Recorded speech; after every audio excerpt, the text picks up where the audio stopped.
Magandang gabi mula dito sa DOST Pag-asa. Narito ang latest weather update tungkol dito sa binabantayan nating bagyo na si Typhoon 1 ngayong Sabado, November 8, 2025. Base sa latest weather satellite image, kasalukuyan itong si Bagyong 1 ay nag-intensify dito sa Philippine Sea habang kumikilos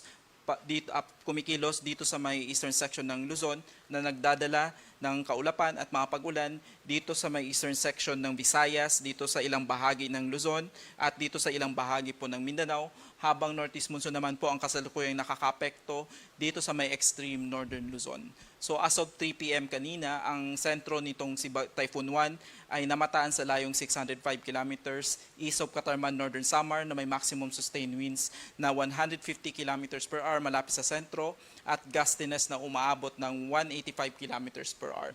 Kasalukuyan po itong kumikilos west-northwest sa bilis na 30 kilometers per hour. Base po sa track and intensity forecast nitong bagyo, so kasalukuyan pong itong bagyo ay kumikilos pa northwest patungo dito sa may eastern section ng Luzon at inaasahan po natin na maglalandfall ito dito sa may southern portion ng Isabela at northern portion ng Aurora by tomorrow evening hanggang Monday morning at inaasahan na tatawid po ito dito sa may Cagayan Valley, dito sa Cordillera Administrative Region, dito sa may Ilocos Region at kasama po ang Central Luzon, palabas ng West Philippine Sea by Monday morning or afternoon bago po lumabas ng Philippine Area of Responsibility by Tuesday afternoon. Nakikitaan po ito ng slight chance na magkakaroon ng slightly shift pababa ng itong track kaya maaari pong magkaroon ng direct hit or maglandfall ito dito sa may Catanduanes. Habang tumatawid po ito sa ating kalupaan, maaari po siyang makaranas ng slight weakening dahil po sa interaction nitong bagyo sa kalupaan ng Luzon bago po lumabas ng West Philippine Sea at nakikita po natin na possible tonight or bukas ng umaga ay maaari po itong mag-intensify from typhoon to super typhoon at habang kumikilos po ito dito sa ating kalupaan ay maaaring mapapanatili niya po yung typhoon category hanggang makalabas po ito ng ating Philippine Area of Responsibility. Kasalukuyan, ang pinakamalapit na approach nitong Bagyong 1 ay dito sa may area po ng Catanduanes by tomorrow morning or afternoon and maaari po ito maglandfall dito sa Aurora, Isabela by tomorrow evening or Monday morning. Kasalukuyan nakataas po ang signal number 3 dito sa may area po ng Catanduanes, dito po sa eastern section ng Camarines Sur, eastern portion ng Albay, dito sa may northeastern portion ng Northern Samar, habang signal number 2 naman po ang nakataas, particularly dito sa may eastern portion ng mainland Cagayan, kasama po ang Isabela, Quirino, Nueva Vizcaya, Aurora, Nueva Ecija, Bulacan, Metro Manila, Rizal, Laguna, Quezon at Marinduque. Signal number 2 pa rin po ang nakataas sa may Camarines Sur, rest of Camarines Norte, rest of Camarines Sur, rest of Albay, rest of Sorsogon, Burias and Ticao Islands, rest of Northern Samar, Northern Samar dito sa may northern portion ng Eastern Samar.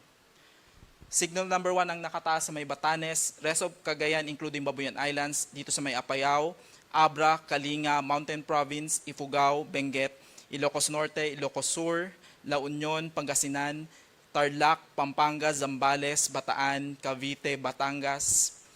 Dito din po nakataas ang signal number 1 sa rest of Masbate, Romblon, Oriental Mindoro, Occidental Mindoro kasama po ang Lubang Islands, Calamian Islands, Cuyo Islands, rest of Samar Province, rest of Eastern Samar, Biliran, Leyte, Southern Leyte, Bohol, northern and central portion ng Cebu kasama po ang Bantayan Islands at Camotes Islands,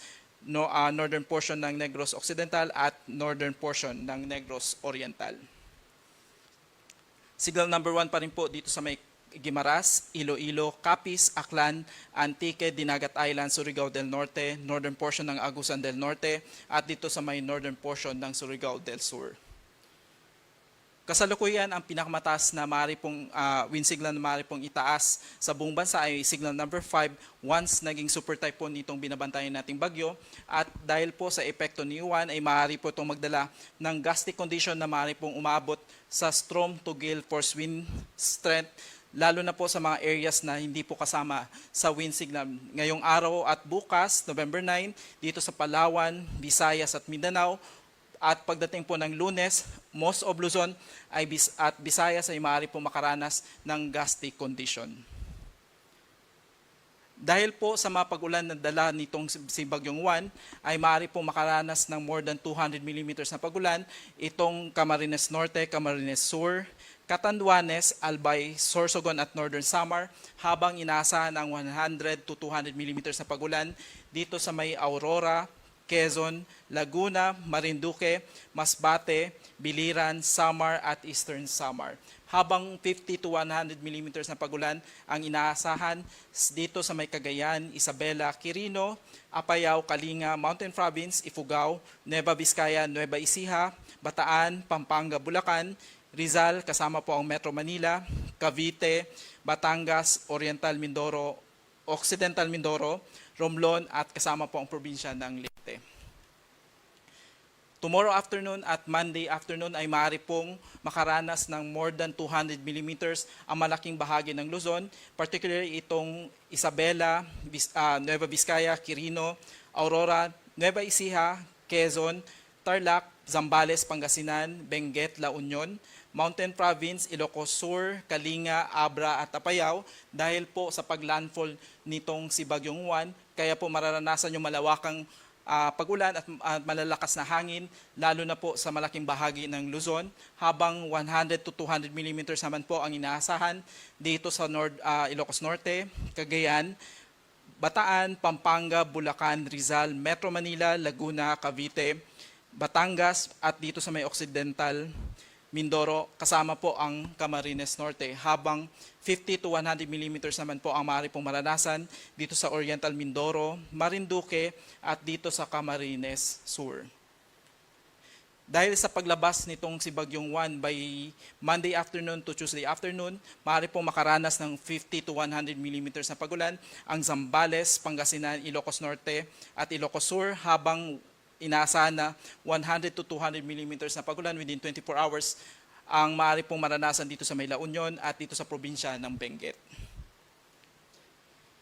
Kasalukuyan, meron po tayong nakataas na storm surge warning na maaari pong maranasan within the next 48 hours, lalo na po doon sa mga exposed coastal communities na maaari pong makaranas ng wave height na maaari pong lumagpas ng 3 metro, particularly itong Cagayan, Isabela, itong Aurora, itong Quezon Province, kasama po ang Polillo Island, Camarines Norte, Catanduanes, itong Albay, Sorsogon at ito pong Pangasinan. Habang 2.1 to 3 meters naman po ang maaari pong maranasan na storm surge, particularly dito sa may Cagayan, dito sa may La Union, dito sa may western section ng Pangasinan, itong Quezon Province, Camarines Sur at dito sa may Northern Samar, habang 1 to 2 meters naman na storm surge ay maaari pong maranasan dito sa may Batanes, Cagayan, Ilocos Norte, dito sa may Ilocos Sur, dito sa nalalabing bahagi po ng coastal area po ng Pangasinan, dito sa may Zambales, Bataan, dito sa may Pampanga, dito sa may Bulacan, kasama po ang Metro Manila, Cavite, Batangas, ito pong eastern section ng Eastern Samar, Dinagat Islands at Surigao del Norte. Nakataas din po ang gale warning sa malaking bahagi po ng eastern section ng ating bansa, particularly dito sa may Batanes, Cagayan kasama pong Babuyan Islands, dito sa may Isabela, dito sa may Quirino, Quezon kasama pong Polillo Islands, Camarines Norte, Camarines Sur, dito sa may Catanduanes, dito sa may Albay, Sorsogon, Northern Samar, Eastern Samar, Dinagat Islands, Surigao del Norte, at kasama po ang Siargao, at Bukas Grande Islands, habang nakataas pa rin po ang gale warning dito sa may Marinduque, Masbate, Romblon, Northern Coast of Cebu kasama po ang Bantayan at Camotes Islands, Biliran, Leyte, Southern Leyte, Samar at Surigao del Sur. Para po malaman natin kung if ever yung mga areas po natin ay kasama po sa mataas na risk ng landslide, flash flood, at storm surge, maaari nyo lang pong bisitahin ang hazardhunter.georisk.gov.ph para po sa karagdagang impormasyon. Habang wala po tayong nakataas na heavy rainfall warning sa anumang bahagi po ng ating bansa, para po sa karagdagang impormasyon, if ever kasama po yung mga lugar po natin sa thunderstorm advisory or heavy rainfall warning na maaari pong magsimula bukas, maaari nyo lang pong bisitahin ang panahon.gov.ph.